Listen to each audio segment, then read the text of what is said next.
O Papo Literário está de volta com uma entrevista especial do professor José Pinheiro de Souza, PhD em Linguística, pela Universidade de Illinois, nos Estados Unidos. Ele é autor de 6 livros de temáticas religiosas que costumam causar polêmicas. É com o professor Pinheiro que a jornalista Mônica Silveira conversa agora. Olha, Larissa, o professor Pinheiro escreveu uma série de livros muito interessantes. São livros que falam de Jesus sobre os mais diferentes aspectos, né, professor? O primeiro deles, que é o pai de todos os outros, é Entrevistas com Jesus, Reflexões Ecumênicas. Nesse livro aqui, professor, o senhor entrevista Jesus Cristo, não é isso? Como é que é essa entrevista? Hipoteticamente, quer dizer, são entrevistas simuladas, certo? Quer dizer, segundo o meu ponto de vista, se Jesus realmente fosse entrevistado por mim, ele responderia de acordo com o meu pensamento.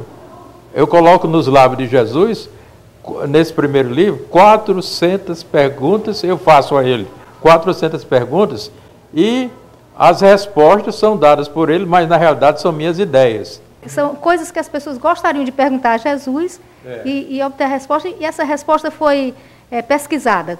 E foi pesquisada. E é uma maneira didática também, muito boa, do leitor entender, porque a pergunta e resposta é como se fosse um catecismo, né? Pergunta e resposta, simples. E eu procuro usar uma linguagem bem simples, fácil, para que o leitor entenda bem as ideias. Só para a gente ter uma ideia, alguma pergunta que o senhor tenha feito aqui que seja curiosa? Eu faço 400 perguntas no primeiro livro, né? Mas um exemplo de uma pergunta: o que é religião? A primeira pergunta que eu faço é: Jesus, o senhor ficou zangado comigo porque eu deixei o catolicismo, eu era católico e hoje sou simpatizante do espiritismo? A primeira pergunta que eu faço a ele. O que é que ele responde? Ele diz: não, Pinheiro, não se preocupe com isso não. O importante é você procurar viver o amor. Isso é o que interessa. Não é pertencer à religião A, B ou C. O importante é você ser sincero, ser honesto, fazer o bem. Aqui esses livros todos, eles são ligados ao ecumenismo. Ecumenismo. Seria assim o futuro da religião? O ecumenismo eu acho que é o futuro das religiões. Elas têm que dialogar. É para incentivar o diálogo interreligioso, diálogo entre as religiões. Às vezes existe muita intolerância. Sim, existe muita intolerância. Então, segundo uma estatística que foi feita nos Estados Unidos, no ano 2006, existem mais de 33 mil seitas cristãs. Você já pensou? Mais de 33 mil seitas cristãs. Cada uma achando que é dona da verdade. Então, enquanto não houver muito diálogo para se saber quem é que está com a verdade, continuarão as divisões, os conflitos, as brigas, as discriminações. E quem discrimina o próximo não o ama. Jesus ensinou o amor. Agora aqui tem mitos cristãos. O que é que significa? O segundo livro, Mitos Cristãos, ele é filho do primeiro, mas só que nesse segundo livro eu abordo só o que eu chamo de mitos. Eu e outros escritores. Quer dizer, os mitos, o que são mitos? São crenças religiosas que merecem todo o nosso respeito, não é? Mas são crenças que não devem ser interpretadas ao pé da letra, literalmente. Mas são metáforas. Elas devem ser interpretadas metaforicamente. Por exemplo?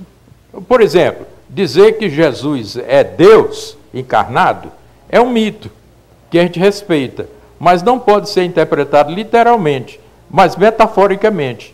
Metaforicamente tem muito sentido. É como se você disser que Pelé é o Deus do futebol, metaforicamente é correto, mas Pelé não é literalmente Deus. Então eu defendo com o Espiritismo que Jesus não é Deus encarnado literalmente, mas simbolicamente e metaforicamente. Esse outro aqui é sobre o Catecismo Ecumênico. É o terceiro livro que eu escrevi. Nesse eu faço 200 perguntas e dou as respostas, também com base no que já aprendemos no primeiro e no segundo livro, né? Porque cada livro é uma expansão dos outros, dos anteriores, né? Então aí dessas 200 questões eu abordo muitas doutrinas religiosas, sobretudo do cristianismo.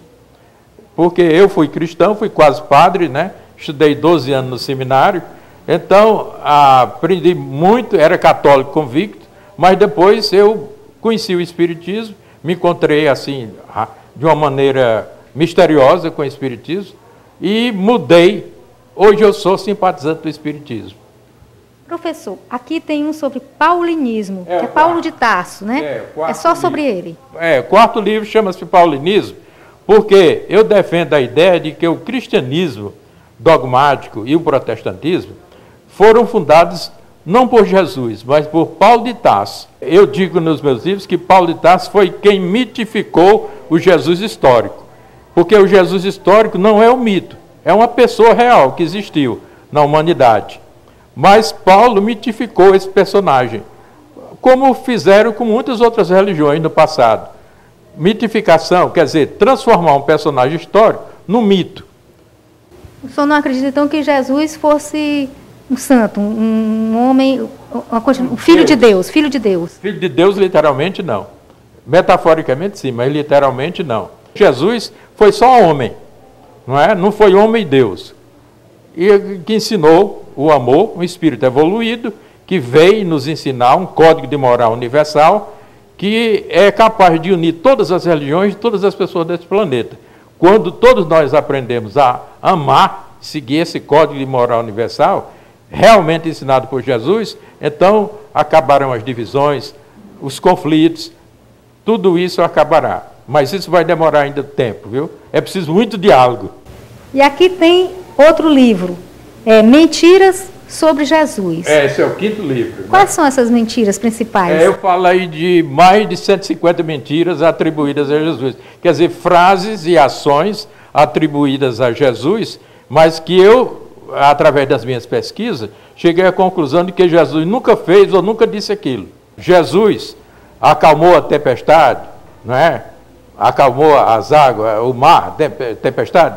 Isso aí deve ser entendido simbolicamente, interpretado simbolicamente, mas não literalmente. E aí vai por a ressurreição de Lázaro.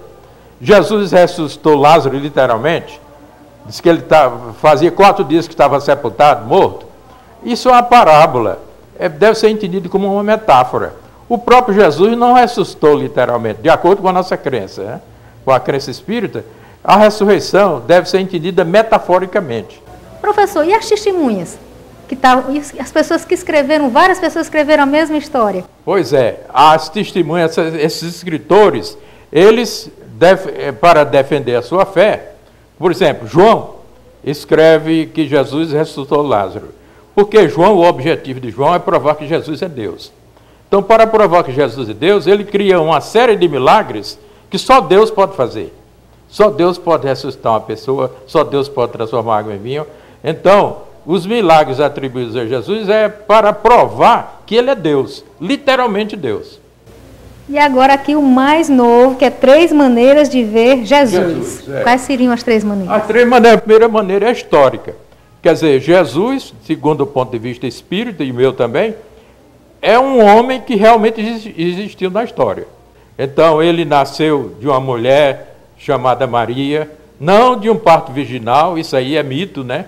Mas nasceu como qualquer um de nós. Nós podemos interpretar que Jesus, o nascimento de Jesus, simboliza o nascimento de Deus em cada um de nós. Cada um de nós é Deus encarnado. Deus mora dentro de nós. Então você é Deus encarnado.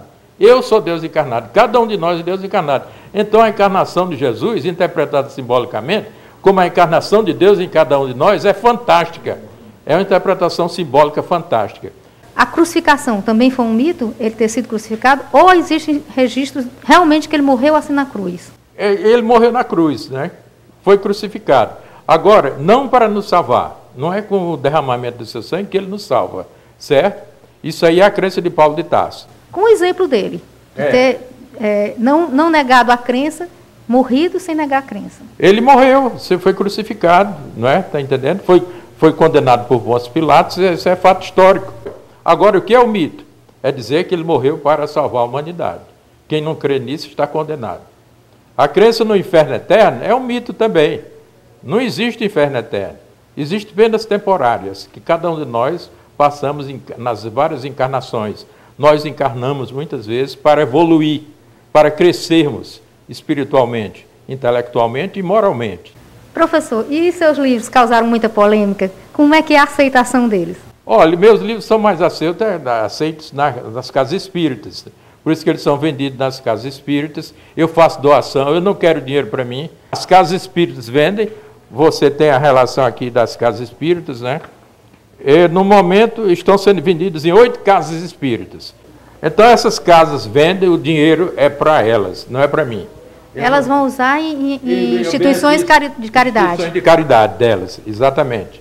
Professor, foi um grande prazer ter o senhor aqui no nosso programa Papo Literário. Parabéns pelo trabalho. O prazer foi todo meu. Eu que agradeço a você, não é, Mônica Silveira, ter me convidado para dizer alguma coisa aqui sobre meus livros, né?